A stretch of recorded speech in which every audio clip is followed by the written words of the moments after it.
उसकी असहता का उदय आया, जरा सा कोई निमित्त मिल गया तो परेशान हो जाएगा। कर्म है, अंतराय। सब कुछ अच्छा मौका आ गया, लेकिन एक ऐसा अंतराय आ पड़ा। बोले महाराज जी, हमने पूरी तैयारी कर ली थी कि इस बार कल्पद्रुम में बैठना ही बैठना है, लेकिन जिस दिन ध्वजारोहण था उसके सुबह ही फोन आ गया दूर के रिश्तेदार को। बोले भाई बधाई हो, पोता हुआ है। उसने अपना माथा ठोक लिया कि तो रिश्ते में लगते हैं, 3 पीढ़ी 4 पीढ़ी का संबंध है, अब 10 दिन तक भगवान को छू भी नहीं सकते, मूर्ति को, गुरु को छू भी नहीं सकते, सूतक पातक मानते ना। गए पूजा से, अंतराय पड़ गया ना, क्योंकि किसी तरह से खुशी भी है, लेकिन दूसरी तरह से धर्म ध्यान में कर्म अपना काम करते हैं। जेल में कितने अपराधी होंगे, ऐसे भी अपराधी होंगे कि जिन्हें 3 बार आजीवन, ठीक है, 3 बार फांसी की सजा। इस आदमी ने इतना निकृष्ट अपराध किया है कि इसे 10 बार फांसी पर चढ़ाया जाए तो भी कम है। जो प्रबुद्ध जज होते हैं वो कभी कभी ऐसे संवेदनशील मुद्दों पर ऐसे गंभीर बात बोलते हैं कि इस आदमी ने ऐसा निकृष्ट काम किया है कि इसकी सजा तो कानून में भी नहीं है, इसे 10 बार फांसी पर चढ़ा दो। ऐसी गंदी हरकतें की, बलात्कार किए, छात्रावास, बोर्डिंग्स जैसी चीजों में भी कई बार ऐसे दरिंदे निकल आते हैं कि रक्षक ही भक्षक बन जाता। और जब जज बोलता है तो इनको क्या सजा दें, एक बार फांसी के लायक नहीं है, इसको 1000 बार चढ़ाओ फांसी पर। 1000 बार कैसे फांसी पर चढ़ाएंगे, बोलो कितने बार। और कई बदमाश लोग ये होते हैं, क्या बोलते हैं, फांसी पर ही चढ़ाएंगे ना, कितने बार चढ़ाएंगे फांसी पर, एक बार तो ही मरना है, जितने खटकर्म करना है कर लो। इस तरह की बुद्धि बहुत खतरनाक है। इस तरह के लोग बिल्कुल असामाजिक तत्व हैं। हमें ये समझ लेना चाहिए कि जब एक इंसान, एक जज, एक जेलर सोचता है कि इसको इतना बड़ा अपराध किया है तो ऐसा दंड मिलना चाहिए, कहीं ना कहीं आपने जो कर्म किए हैं वो आपको ऐसी जगह लेके जाएंगे कि आपको 1000 बार नहीं, लाख बार फांसी होगी। जैसे कोई जीव मर करके नरक जाता है तो नरक के संबंध में कहते हैं कि शरीर उनका इस टाइप का होता है, नारकियों का। देखो विश्वास करना पड़ेगा, कुछ चीज़ें ऐसी हैं आंखों से नहीं दिखती हैं लेकिन होती हैं। ये कैमरे लगे हुए हमारे सामने, अब जिनमें लाल या किसी तरह की लाइट चल रही है तो दिख रहा है कि ये चालू है और हमारे सारे इमोशंस, सारे एक्शंस वो ले रहा है, ठीक है। लेकिन जिसकी लाइट नहीं जल रही तो वो भी चालू ही है, क्यों जी, बंद तो नहीं है। हाँ, वो सब चीज कैच कर रहा है, सब चीज उसमें आ रही है। जैसे कैमरा, हम उसमें नहीं घुस रहे हैं फिर भी उसमें हमारी पूरी पिक्चर बन रही है। उसमें पिक्चर बन रही है कि नहीं बन रही है हमें कई बार मालूम भी नहीं पड़ता। आजकल पुलिस वालों को, अपराधियों को पकड़ना काफी आसान हो गया। कैसे? अक्सर कर एक तो मोबाइल, उसमें कुछ ना कुछ सुराग छूट जाता है, और दूसरा सीसीटीवी कैमरे। कई बार मालूम ही नहीं पड़ता है कि सीसीटीवी यहाँ लगा भी है कि नहीं। और एक बार हिडन कैमरा भी आता है, एक और, यहाँ कहीं भी सेट कर दो और आप छोड़ के निकल जाओ और उसमें सब कवर हो गया। तो जैसे सीसीटीवी की, आजकल तो वो लिख भी देते हैं, सावधान आप ऊपर वाले की नजर में। ऊपर वाला कौन? यानी जिंदगी में ऐसे काम करना कि आप टीवी पर आओ, ऐसा काम मत करना कि सीसीटीवी पर आओ।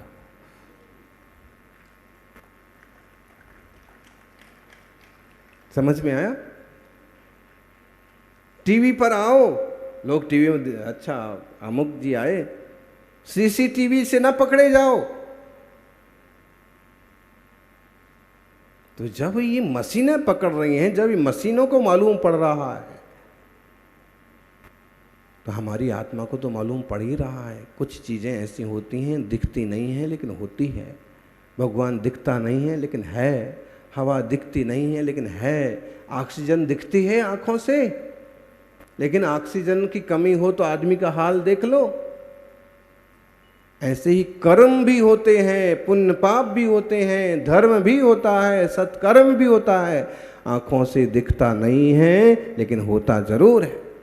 तो जिस व्यक्ति ने बहुत पाप किए, उसने नरक आयु बांध ली और नरक में चला गया मर करके। वहाँ पर कहते हैं शरीर इस टाइप का होता है कि 1000 बार भी टुकड़े टुकड़े कर दो फिर भी जुड़ जाता है, होता है।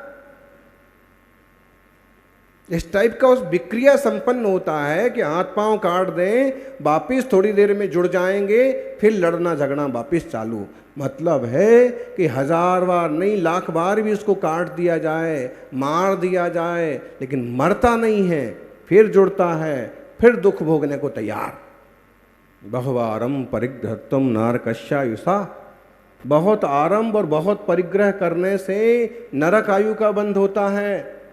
कौन सी आयु का? नरक।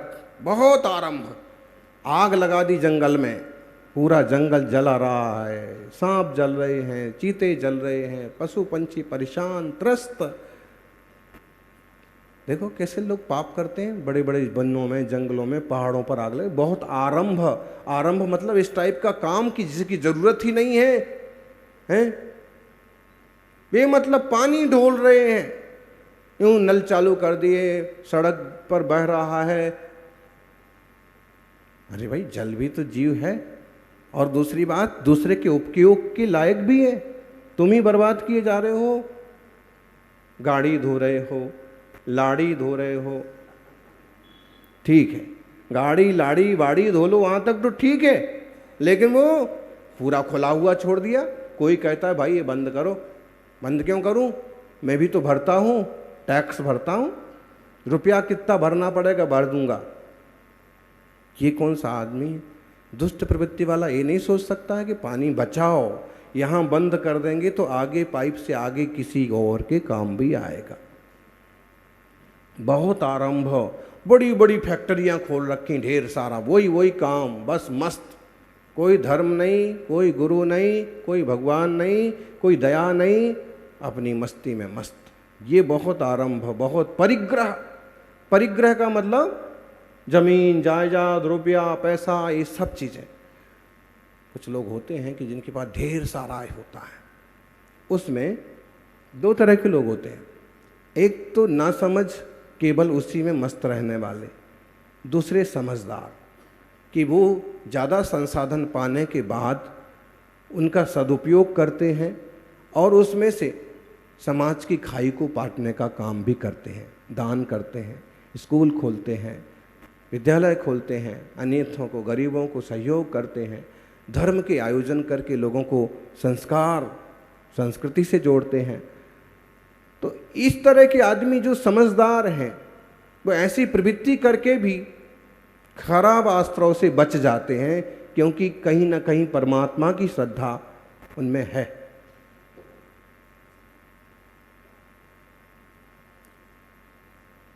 कई बार जिनके पास नहीं होता है वो ज़्यादा, जैसे भिखारी की भी कामनाएं बहुत होती हैं, है तो कुछ नहीं लेकिन इतना इच्छा इतनी है कि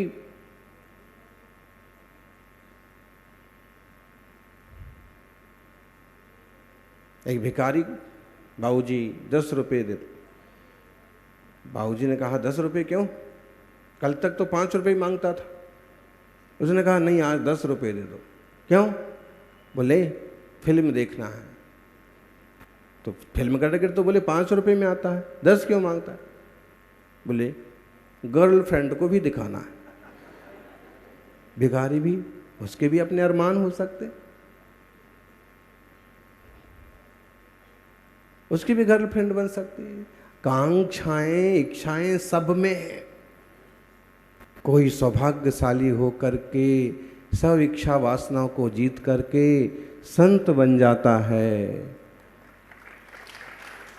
कोई इच्छाओं पर कंट्रोल करके सीमांकन मर्यादा करके मर्यादा पुरुषोत्तम बन जाता है, संतोषी श्रावक बन जाता है।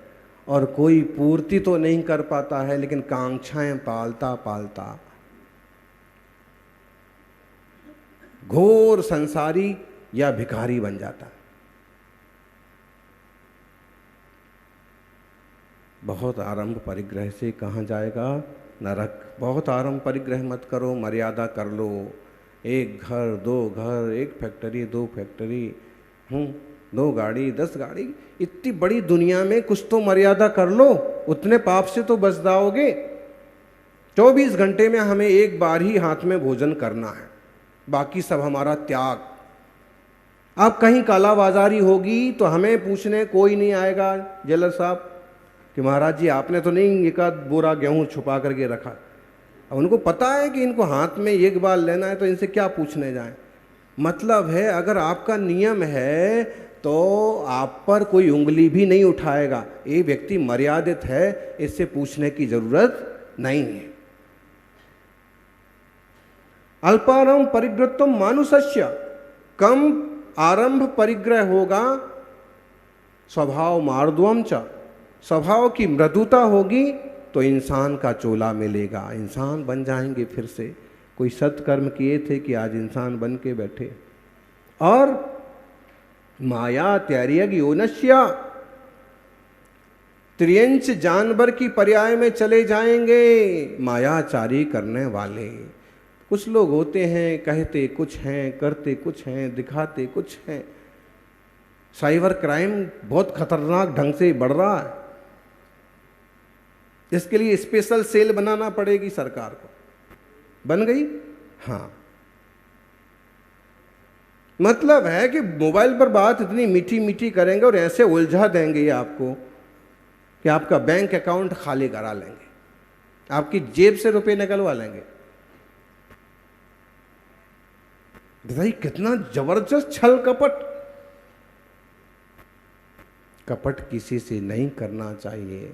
लोग जानवरों से भी कपट करते हैं, इंसानों से भी कपट करते हैं। बिस्किट का टुकड़ा दिखाते हैं और जहर खिला देते हैं। बिल्कुल नहीं, वो भी आत्मा है, जीव है, और तुम्हारा तो तुमको भोगना पड़ेगा। मायाचारी करने से त्रियंच बनते हैं, जानवर बनते हैं। महावीर स्वामी कहते हैं कि ये जीव सही रास्ते चले तो जिनवर बन जाए, गलत रास्ते चले तो जानवर बन जाए। क्या बनना है? अपने हाथ में। मनुष्य गति जंक्शन है, चौराहा है, किधर जाना है, ऊपर नीचे आगे पीछे कहीं भी जा सकते। माया त्यार्यग विनश्य। और देव बनना है तो क्या करना? देव बनना है तो देवाधिदेव की पूजा करना। 8 अपकर्ष काल पढ़ते हैं। अपकर्ष काल कैसे पढ़ते हैं? जैसे मान लीजिए आपने पिछले भाव में अपनी आयु बांधी थी 81 वर्ष की और आज मनुष्य बनकर के आप विराजे हैं। आपका टोटल जीवन 81 वर्ष का है। तो इसके 3 भाग करो। 3 के 2 बीत जाने पर आपको आयु का आश्रव बंद होगा। जैसे 81 के 3 भाग करें, 3 हिस्सों में बांटें, 2 भाग बीत गए, 54 वर्ष बीत गए। 54 वर्ष बीतने के बाद आपको आयु का आश्रव बंद होगा। तब तक अभी आयु का बंद हुआ नहीं। एक बार आयु बंध गई, व्यक्ति की प्रवृत्तियां वैसे ही होने लगेंगी और उसको उसी आयु में जाना पड़ेगा। फिर आयु बंध चेंज नहीं होता है। और कर्मों में तो उत्कर्ष अपकर्ष संक्रमण चेंजिंग है, आयु में नहीं है। उसमें उत्कर्षण अपकर्षण तो हो सकता है, घटना बढ़ना हो सकता है, लेकिन आयु बंध गई तो वो बदलेगी नहीं। और अशुभ आयु जिसने बांध ली वो कभी व्रत संयम नहीं ले सकता। एक अपकर्ष काल हो गया, बच्चा 54, तब आयु नहीं बंधी 54 वर्ष की वय में, तो जो 27 वर्ष बचे थे ना, उसके 3 टुकड़े करो, 2 टुकड़े बिटाओ, कितने? 18 साल बीत गए। अब आयु बंध का समय आया है, और उस समय पर आयु बंद हो गई तो ठीक, नहीं हुई तो ये समय भी निकल गया। फिर 18 के करो टुकड़े, 3 हैं तो 12 साल।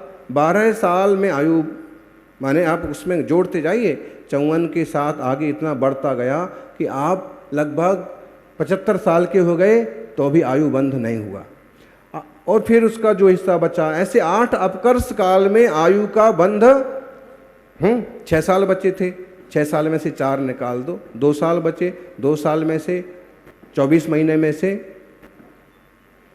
बांट लो, त्रिभाग करो, और आयु बंध तब होगा। नहीं हुआ आयु बंध, नहीं ऐसे परिणाम बन पाए, नहीं उस तरह की मध्यम परिणामों की स्थिति बनी, तो आयु बंध 8वें अपकर्ष काल में हो जाएगा। माने 80 वर्ष के होते होते आयु का बंध हो जाएगा। और आयु बंध तब भी नहीं हुआ तो जीवन के अंतिम अंतर मुहूर्त में मरते वक्त तो आयु बंध हो ही जाएगा। अब कोई कहे कि अगर समझ लो 20 साल की वय में एक्सीडेंट हो रहा है और मर रहा है तो क्या होगा? ऐसी अवस्था में असंक्षेपाद्धा काल, ये शास्त्रीय शब्द हैं, एक मरते वक्त अंतर मुहूर्त में आयु बंद हो जाएगा, और जैसे परिणाम होंगे वो वैसी पर्याय में चला जाएगा। अक्सर कर जो थोड़ा थोड़ा धर्म करते हैं और अकाल मौत मरते हैं, एक्सीडेंट से या आत्महत्या करके, अक्सर कर व्यंतर बन जाते हैं, वो भी एक तरह के देव भूत बन जाते हैं। और फिर अपने देश में तो प्रैक्टिकल भी देखने को मिलता है, भूत बाप से ही किसी के ऊपर सवारी आ जाती है, हैं, खासकर बहुओं को जो है वो सास दिखती है, मतलब देव होते हैं। तो ऐसे देवायु का आश्रवबंध भी हो जाता है।